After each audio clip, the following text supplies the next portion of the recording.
Capítulo 1. 1860.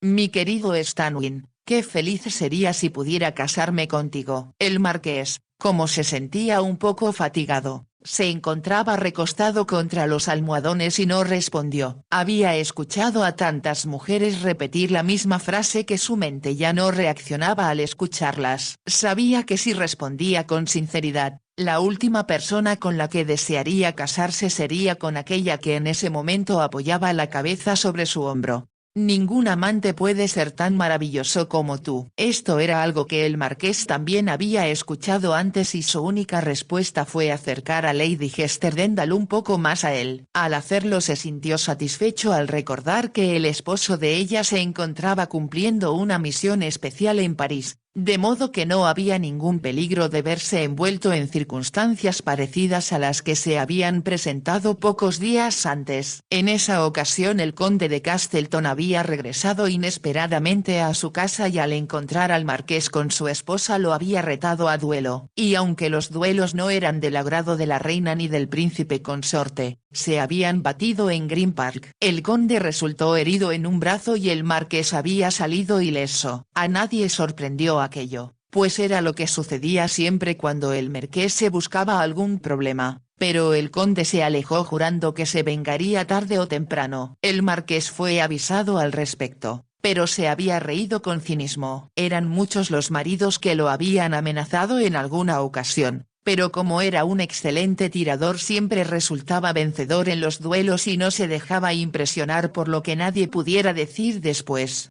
Te amo, dijo Lady Hester con pasión, pero si vuelves a serme infiel de nuevo, como ocurrió con Sheila Castleton, creo que te mataré. El marqués rió. ¿Con qué? ¿Con un arco y una flecha? No seas tan cruel, protestó Lady Hester. Sabes que te adoro y agonizo de solo pensar que has mirado a otra mujer. El marqués pensó que era extraordinario que las mujeres nunca se sintieran satisfechas con lo que tenían y que siempre quisieran más. Suplicarle a él que fuera fiel era lo mismo que pedirle a las cataratas del Niágara que dejaran de caer o a la marea que se detuviera. Durante toda su vida, el marqués jamás había podido resistir una cara bonita y, aunque era muy exigente, no podía menos que tratar de vencer donde otros hombres habían fallado. En el mundo social en el que se desenvolvía, las mujeres a las cuales complacía eran experimentadas y mundanas y estaban decididas a captar su atención. Era una lástima, se dijo, que ellas tomaran en serio lo que para él no era sino una simple aventura. Te amo. Había escuchado aquellas palabras tantas veces que ya le resultaban tan familiares como el ruido del viento, o el canto de los pájaros en los árboles. Piensa en la felicidad que nos espera, le decía Lady Hester siguiendo sus propios pensamientos. Sin duda seríamos la pareja más atractiva de Londres, y con la tiara de Weybourne sobre mi cabeza, yo sería la mujer más destacada de la nobleza durante la apertura del Parlamento. Sus fantasías eran las mismas de muchas otras mujeres, y el marqués se limitó a cerrar los ojos. Se sentía cansado y pensó que era hora de regresar a casa. Debo irme, Hester dijo con la voz lenta que las mujeres encontraban irresistible. ¿Y irte? La voz de Lady Hester subió de tono. Oh, no. ¿Cómo puedes dejarme? ¿Cómo puedo permitir que te vayas? Bésame, Stanwin, bésame. Pero el marqués se levantó de la cama decidido. En aquel momento pensó que la habitación estaba demasiado cerrada y que Hester, como de costumbre, se había puesto demasiado perfume. Era un aroma exótico, pero él añoró el frío de la noche y la brisa que soplaba del río al amanecer. Sin pensarlo más, y sin percatarse de que su cuerpo tenía las proporciones de un dios griego, se acercó a la silla donde había dejado su ropa de etiqueta y comenzó a vestirse. Lady Hester tenía el cabello suelto sobre los hombros y lo contempló desde la cama. Era muy bella, la morena más atractiva de Londres, y como tenía los ojos azules debido a su ascendencia irlandesa, sobresalía en todos los salones de fiesta en los que se presentaba. Hija de un conde irlandés venido a menos, había hecho un buen matrimonio con el rico Sir Anthony Dendal, joven y prometedor político. En varios círculos de Londres se decía que él formaría parte del próximo gabinete. Sir Anthony se había enamorado locamente de ella, pero como tenía muchas ambiciones políticas, pronto le interesaron otras cosas fuera de su casa. Esto había traído como consecuencia que Lady Hester tuviera una serie de amantes, pero, según ella misma admitía, ninguno era tan importante ni tan atractivo como el marqués de Weybourne. Desde la primera vez que lo vio tomó la firme decisión de convertirlo en su amante. Pero le llevó un año hacerlo sucumbir a sus encantos y él nunca le prometió serle fiel. Como estaba muy enamorada de él, Lady Hester no podía soportar no saber qué estaba haciendo el marqués a cada instante. Las noticias acerca de su duelo con el conde de Castleton le habían caído muy mal, y aunque sabía que ya no debería seguir amando al marqués después de aquella infidelidad, no podía menos que perdonarlo, aunque no pudiera olvidar lo sucedido. Su voz sonó un poco insegura cuando preguntó: ¿vas a cenar conmigo mañana por la noche? No puedo recordarlo, dijo el marqués con voz casual mientras ponía un botón de perla en su camisa. ¿Qué quieres decir?, preguntó Hester con insistencia. Tengo la impresión de que prometí cenar con Devonshire. ¿O sería con otra persona? Si se trata de una cena, quizá yo también haya sido invitada, dijo Lady Hester sin muchas esperanzas. Pero en caso contrario, ¿vendrás a verme después? Hubo una pequeña pausa y el marqués se concentró en atarse la corbata frente al espejo que se encontraba sobre la chimenea. Lo pensaré, contestó con una sonrisa cuando se dio cuenta de que Hester esperaba una respuesta. ¿Cómo puedes ser tan cruel conmigo? Ella saltó desnuda de la cama y corrió a estrecharlo entre sus brazos. Estaba muy hermosa en aquel momento, pero el marqués se limitó a apartarla de su lado. Tu problema, dijo él, es que eres insaciable. No quieres a un hombre sino a todo un regimiento. Si todos se parecieran a ti, e hicieran el amor como tú, me sentiría encantada. Ella echó la cabeza hacia atrás y lo miró invitándolo a besarla. Él la miró con un leve brillo de curiosidad en sus ojos y un gesto de cinismo en los labios. La tomó en sus brazos y la dejó caer sobre la cama. «Compórtate, Hester», exclamó el marqués. «Si te portas bien pasaré a verte mañana por la tarde o quizá cenemos juntos al día siguiente». Ella lanzó un pequeño grito de felicidad y extendió los brazos hacia él. «Bésame una vez más antes de irte, mi querido Stanwin», suplicó. Pero el marqués se dispuso a ponerse su chaqueta que recogió de una silla y que le quedaba a la perfección. No formaba una sola arruga sobre sus cuadrados hombros y hacía que su estrecha cintura resaltara su elegancia. Lady Hester contuvo la respiración. Con solo mirar al marqués su corazón comenzaba a latir con fuerza y respiraba con dificultad. «Bésame, por favor. Bésame», exclamó. Era muy consciente de que si un hombre se inclinaba sobre una mujer que se encuentra acostada en una cama, ella puede fácilmente hacerlo caer sobre su cuerpo y entonces ya no había escapatoria. Por lo tanto, tomó una de las manos de Lady Hester y, besándola con suavidad, salió de la habitación sin decir nada. Cuando él hubo desaparecido, Lady Hester emitió un gruñido de desesperación antes de meterse bajo las sábanas. Siempre era lo mismo, pensó. Cuando el marqués la dejaba nunca estaba segura de cuándo lo volvería a ver. Se había repetido 1000 veces que él estaba tan enamorado como ella de él y, sin embargo, pocos días antes había tenido lugar el episodio con Sheila Castleton, y ahora sospechaba que ella no había sido la única. Lo amo», exclamó desafiante en la habitación vacía. «Y juró que jamás lo perderé». Al bajar la escalera que se encontraba en la más completa oscuridad, el marqués pensó que Hester se volvía cada día más inoportuna y de ese modo Dendal se enteraría muy pronto. No faltaría alguien que estuviera dispuesto a informarle lo que ocurría en su ausencia, y después del duelo con el conde de Castleton, el marqués se decía que debía ser un poco más cauteloso. Había sabido que se arriesgaba al haber ido a cenar con Sheila Castleton estando su marido en Inglaterra, pero ella le había asegurado que no regresaría del campo hasta el día siguiente. El marqués se había criticado a sí mismo por haber sido tan descuidado, pues sabía que el conde era un hombre en extremo celoso y, por lo tanto, muy capaz de retornar de improviso para enterarse de lo que hacía su esposa. El marqués, por fortuna, estaba a punto de salir de la habitación de la condesa cuando el marido llegó. Como ya estaba vestido, No se encontraron en una posición tan ignominiosa como lo hubiera estado media hora antes. Pero la condesa aún se hallaba desnuda en la cama, y al ver a su marido había dado un salto y empezó a gritar, lo cual no ayudó en nada a remediar la situación. Si el conde hubiera tenido una pistola en la mano, en aquel momento le habría disparado al marqués. Sin embargo, controlándose admirablemente,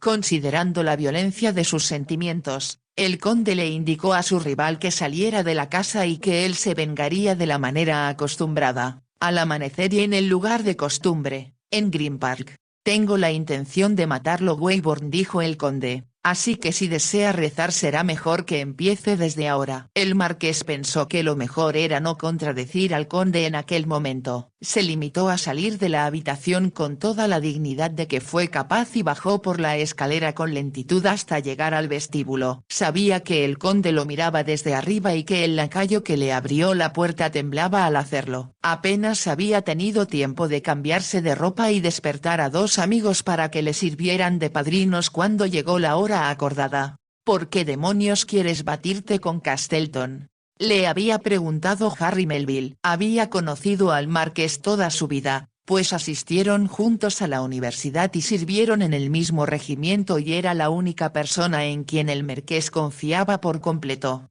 Ya sabes por qué, respondió con desgana. Sabía que Sheila andaba tras de ti, dijo Harry Melville, y eso no me sorprende. Pero tú debiste comprender que el conde es un hombre muy celoso y vengativo y que es un error tenerlo por enemigo. El marqués se encogió de hombros. Es solo uno de tantos, dijo, y debería cuidar más a su esposa si la quiere tener solo para él. Harry Melville rió. Vamos, Stanwin, sabes muy bien que a menos que los esposos les pongan cinturones de castidad a sus mujeres, estas caen en tus brazos en el momento en que ellos se alejan. El marqués no había respondido. Jamás hacía alarde de sus conquistas y le disgustaba hablar del tema aún con Harry. Pero como a menudo se encontraba en problemas con los maridos celosos, Harry le resultaba invaluable de muchas maneras. Este es el cuarto duelo que has tenido en los últimos 2 años, le decía su amigo, y con toda franqueza, ya estoy harto de tener que salir de mi cama caliente para presenciar cómo aplacas el sentido del honor de un marido ultrajado. Los resultados son siempre los mismos. Él lleva el brazo vendado durante varias semanas y tú siempre sales ileso.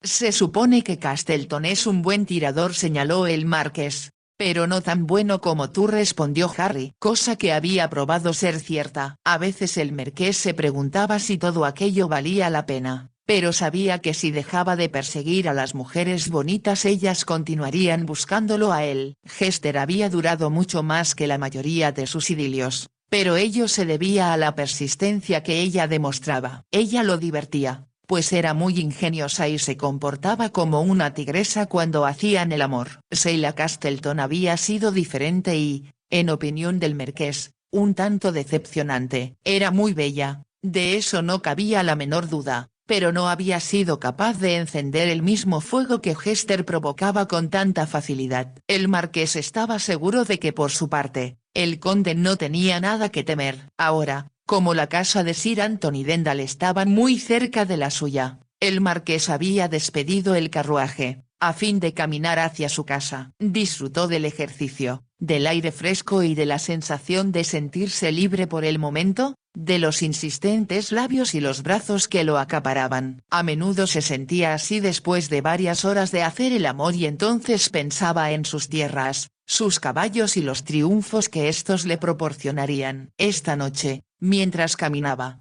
se dijo que se alegraría de no ver a Hester tan a menudo en el futuro. Para empezar, decidió no verla la tarde del día siguiente, ni cenar con ella como había planeado 2 días después. A ella no le va a gustar, pensó. Comenzó a pensar en los muchos atractivos de una bonita bailarina que había visto hacía poco cuando asistió a un ballet en Covent Garden. Empezó a contemplar la posibilidad de invitarla a cenar al día siguiente por la noche, después de la función. Estaba seguro de que ella aceptaría, pero se dijo que tal vez al verla de cerca le desilusionaría. Era triste pensar que muchas mujeres eran muy diferentes y las veía en el salón de baile en vez del escenario. ¿Qué es lo que estoy buscando? Se preguntó. ¿Qué es lo que espero? Se dijo que estaba siendo demasiado quisquilloso, cosa que tal vez se debía a que estaba muy cansado. Y sus labios se retorcieron en una mueca, pues todos sus amigos comentaban que no era posible pasar varias horas con Hester sin acabar agotado. Llegó a casa en Grosvenor Square y el sonido de sus pasos hizo que el portero de noche le abriera rápidamente la puerta. El portero había hecho un gran esfuerzo por mantenerse despierto hasta la llegada de su amo, y ahora pensó que quizá podría disfrutar de un par de horas de sueño antes de que las doncellas llegaran a limpiar el vestíbulo.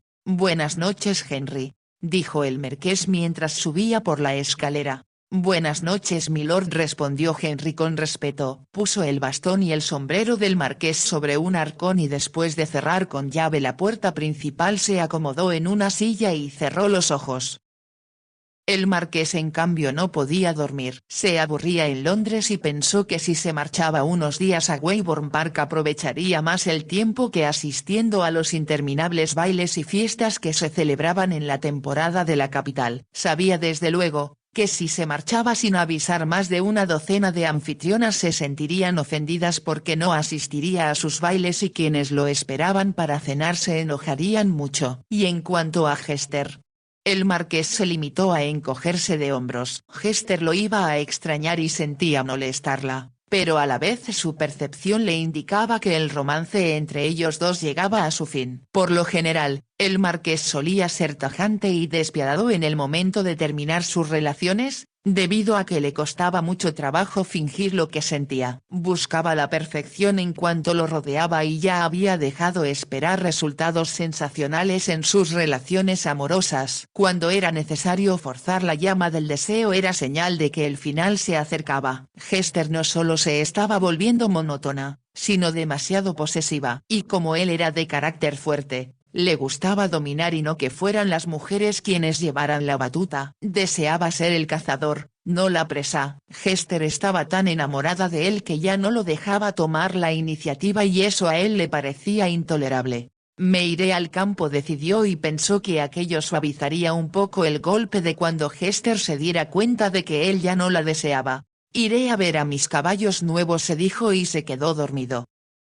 Pero en la mañana los planes del marqués se alteraron. Como de costumbre, su valet lo despertó a las 8 de la mañana. Y él estaba a punto de ordenar que le trajeran el carruaje una hora después, cuando el sirviente dijo: «Acaba de llegar una nota para milord procedente del palacio». «¿Del palacio?», inquirió el marqués. Havers le presentó una bandeja de plata sobre la cual descansaba un sobre con el emblema real. El marqués se preguntó qué podría contener. Lo abrió y encontró una nota firmada por el secretario particular de su majestad, informándole que la reina le otorgaba una audiencia privada aquella misma tarde. Como el marqués no había solicitado una audiencia con la reina, comprendió que aquella era una orden real. Molesto pensó que eso era algo que podía esperarse de ella. Como era muy inteligente, el marqués sospechó de inmediato que el conde de Castleton, como no había podido matarlo, se había vengado de una manera más sutil. El marqués sabía que el conde no necesitaba presentarse en persona ante la reina para quejarse acerca del comportamiento de su rival. Tan solo bastaba con que le narrara lo ocurrido a su amigo Lord Toddington, caballero de honor de la reina y uno de los chismosos más notorios del reino. Se le consideraba un peligro tanto dentro como fuera del palacio, pues repetía todo cuanto escuchaba, ya fuera a la reina o al príncipe consorte.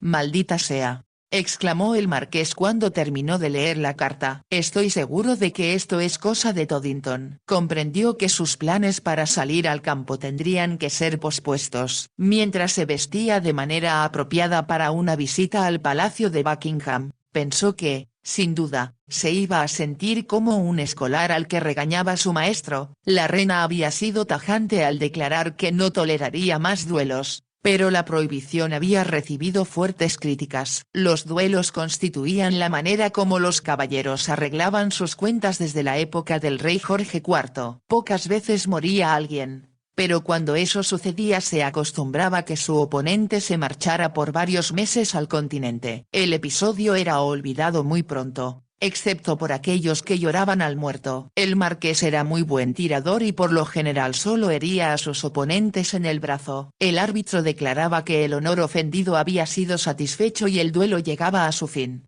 Debí pensar que Castleton es un tipo vengativo y que estaría decidido a lograr su propósito de una u otra manera, se dijo el marqués. Como se sentía molesto, no solo por lo que el conde le había hecho, sino porque la reina se inmiscuyera en sus asuntos, condujo su propio carruaje hasta el palacio. Lo correcto era que los caballeros que llegaban de visita al palacio lo hicieran en un coche cerrado. Sin embargo, el marqués pasó entre los centinelas de guardia conduciendo un vehículo descubierto que le habían acabado de entregar los fabricantes. Detuvo los caballos a la entrada de los departamentos de Estado, le entregó las riendas al lacayo y entró con un aire que hizo que los sirvientes lo miraran con admiración. Mientras el marqués subía por la escalera alfombrada de rojo, un lacayo le dijo al otro: «Quisiera tener el valor para preguntarle qué caballo va a correr en las carreras de Ascot, a fin de apostarle una buena suma». El marqués fue escoltado a lo largo de un amplio pasillo del primer piso hasta las habitaciones particulares de la reina. Estas miraban hacia el jardín de la parte posterior del palacio, y cuando lo anunciaron y entró, vio que la habitación se encontraba llena de sol. Al acercarse a la reina, que estaba en el otro extremo del salón, advirtió una severa expresión y supo que le esperaba una entrevista poco agradable. La reina siempre había admirado a los hombres bien parecidos desde los primeros días de su reinado, cuando había adorado al apuesto Lord Melbourne. Y ahora, en tanto el marqués se le acercó, pensó que sería difícil encontrar a un hombre más atractivo en toda la corte. La manera como su cabello crecía hacia atrás a partir de su amplia frente, sus rasgos bien definidos, que denotaban su noble cuna, y su cuerpo atlético, en el cual no había un solo gramo de grasa, lo hubieran hecho sobresalir en cualquier parte del mundo. A la reina, sin percatarse de ello, la atraía aquella actitud del marqués, quien parecía mirar al mundo con un cinismo muy especial que lo apartaba de la gente común. Esto se notaba, no solo en la expresión de sus ojos, sino también en el rictus de sus labios, firmes y casi crueles, y en la manera como a menudo arrastraba las palabras, como si no le importara que la gente prestara atención a lo que él tenía que decir. Pero, por encima de todo, tenía la presencia que la reina siempre había admirado en un hombre. A ella le gustaban los hombres fuertes, no solo en lo físico sino en lo mental, hombres que desearan dominar a quienes lo rodeaban y que tuvieran el magnetismo de un líder. Ella reconoció todas estas características en el marqués, cuando éste se inclinó con respeto ante ella. Pero en aquel momento recordó que él se había comportado de una manera abominable, cosa que ella no toleraba entre las personas que a menudo la rodeaban. «Buenos días, marqués», dijo la reina con voz ligeramente chillona, que había perdido el brillo juvenil durante los años de casada después de tener tantos hijos. «Buenos días, señora. El príncipe consorte y yo tenemos una misión especial que encomendarle a usted». Aquello no era lo que el marqués había esperado y miró a la reina un poco confundido antes de responder.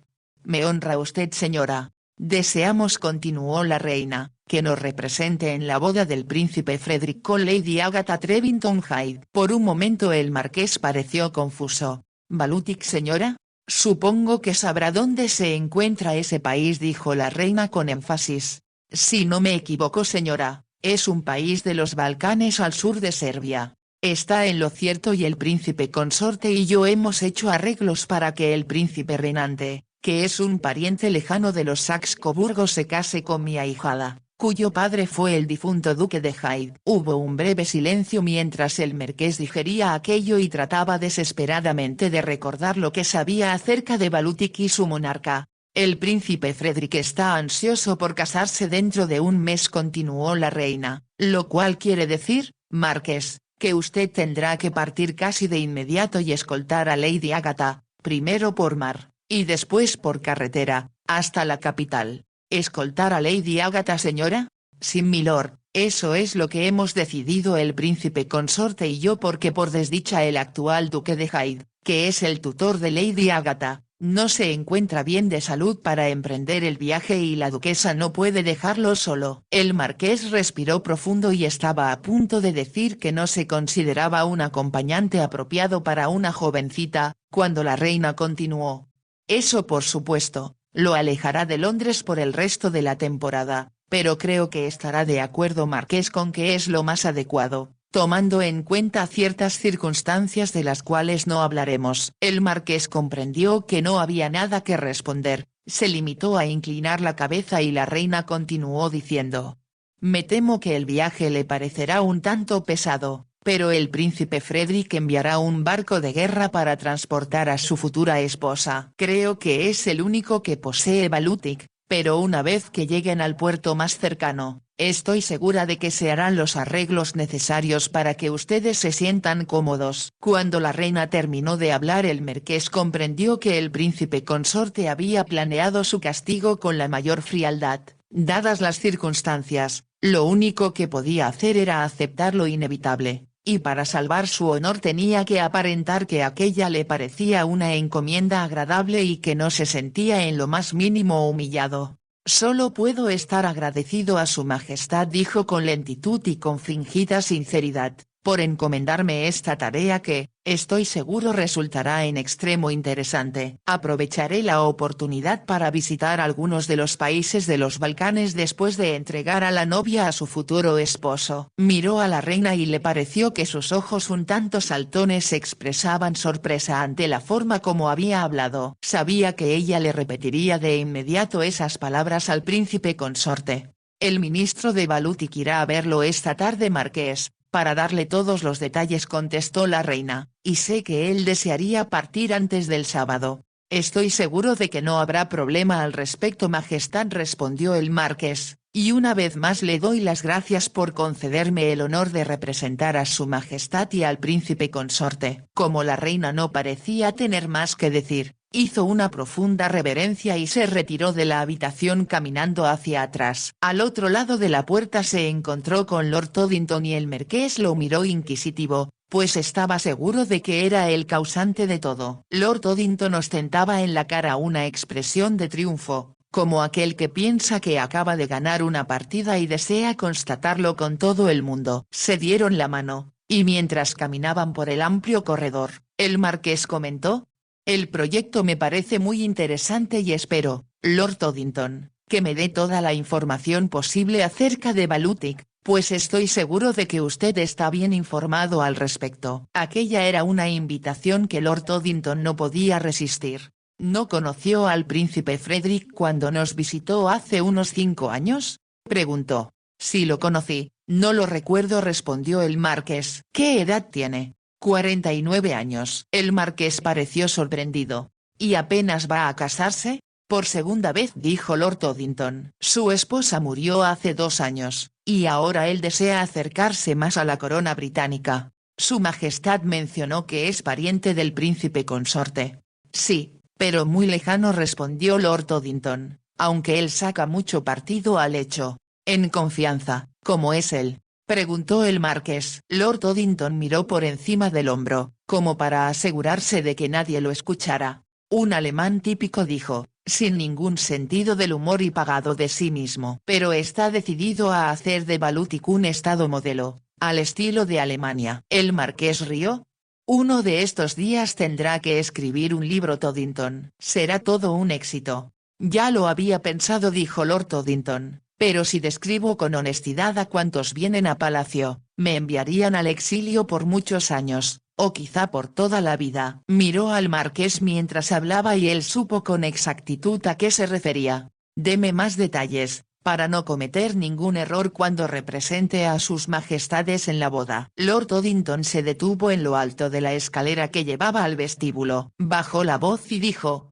Si quiere agradar al príncipe, llévele algunas postales pornográficas. El marqués lo miró sorprendido. ¿Postales pornográficas? Preguntó en un susurro. Cuando vino a visitarnos fue muy molesto, pues solo deseaba visitar los lugares más bajos y depravados que pueden encontrarse en la vida nocturna de Londres. ¿Y sabe a lo que me refiero cuando digo vida nocturna? El marqués no respondió y Lord Toddington continuó.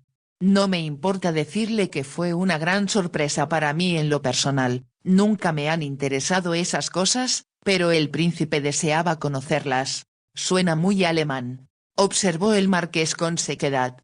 Lo era.